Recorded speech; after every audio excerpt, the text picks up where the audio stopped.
What you're about to hear is more than a story. It's a chilling piece of history. Proceed at your own risk. Sometimes the scariest stories don't come from movies. They happen in real life.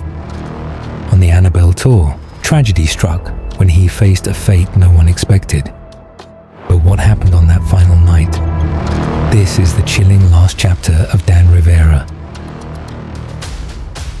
On July 13th, 2025, a man who had devoted his life to chasing the supernatural was found lifeless in a quiet Pennsylvania hotel room. His name was Dan Rivera, a U.S. Army veteran, a senior investigator with the New England Society for Psychic Research, and a man who had made it his mission to carry on the legacy of Ed and Lorraine Warren. Rivera wasn't just another ghost hunter chasing shadows. He was at the center of something darker, something tethered to one of the most feared and controversial objects in paranormal history, the Annabelle doll. That night, the Devils on the Run tour had just wrapped a sold-out show in Gettysburg, a battlefield town already drenched in blood and restless spirits. Hours later, Rivera was gone. Authorities found no sign of foul play, no forced entry, just a body, a silence, and the unnerving absence of the doll itself. Tonight, we retrace his final days. We explore his work, his warnings, and the growing whispers that the Annabelle curse may have claimed another life. Before the headlines, before the shock, Dan Rivera was known as a steady hand in a field filled with superstition and spectacle. Born in 1971, Rivera served in the U.S. Army, where discipline, structure, and courage were drilled into him. But his true calling came after service, when he joined forces with the New England Society for Psychic Research, the group once founded by Ed and Lorraine Warren. To many, the Warrens were controversial. Critics dismissed them as opportunists, but to believers, they were the gatekeepers of the world's most haunted cases. Rivera stepped into that world not as a skeptic, but as a soldier who believed in fighting darkness head-on. He wasn't just a background investigator. Rivera appeared on shows like Most Haunted Places, contributed to documentaries, and even worked behind the scenes as a consulting producer for Netflix's 28 Days Haunted. But it was his role on the road, bringing the Warrens' occult collection to the public through traveling exhibits, that gave him the most visibility.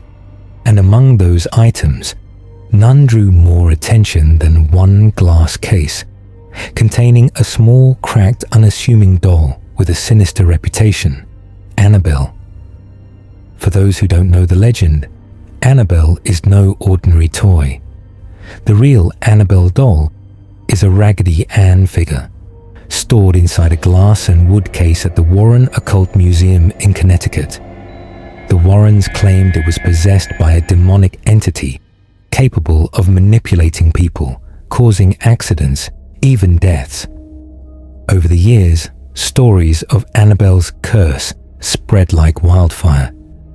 Visitors who mocked the doll were said to have suffered car crashes, sudden illnesses, or worse. Hollywood transformed Annabelle into a pop culture nightmare, but Rivera worked with the real thing. His job wasn't to dramatize, it was to educate, to warn, and to remind audiences that the danger wasn't just in the movies. When the NESPA launched the Devils on the Run tour, it was billed as a chilling chance to see haunted relics up close. Rivera became the face of it, calm, commanding, always reminding crowds, respect the objects, do not challenge what you don't understand. But respect doesn't always stop what follows. July 2025. The tour had already passed through several cities, attracting believers and skeptics alike. By the time they arrived in Gettysburg, Pennsylvania, tickets had sold out. The location itself was haunting. Gettysburg is one of America's bloodiest battlefields. More than 50,000 soldiers were killed, wounded, or went missing during the Civil War clash. For ghost hunters, it's sacred ground. For skeptics, it's fertile soil for superstition. Rivera stood before the crowd that night, recounting cases tied to Annabelle. Witnesses said he seemed passionate, animated, but also tired, as if something weighed on him. After the event, he signed autographs, answered questions, and retired to his hotel room just after midnight. Hours later, he was found collapsed, unresponsive. The details are chilling in their simplicity. On the morning of July 13th, 2025, hotel staff discovered Rivera's body. Emergency responders rushed in, attempting CPR. But it was too late. The time of death was recorded at the scene. He was 54 years old. Authorities announced early findings. No signs of foul play. No forced entry. No suspicious substances in plain sight. The case, they said, pointed toward natural causes, pending an autopsy. But in the world Rivera worked in, nothing is ever just natural. Because while his body was found in that silent room, the Annabelle doll was not there. Let's be clear, the doll was never supposed to be left unattended.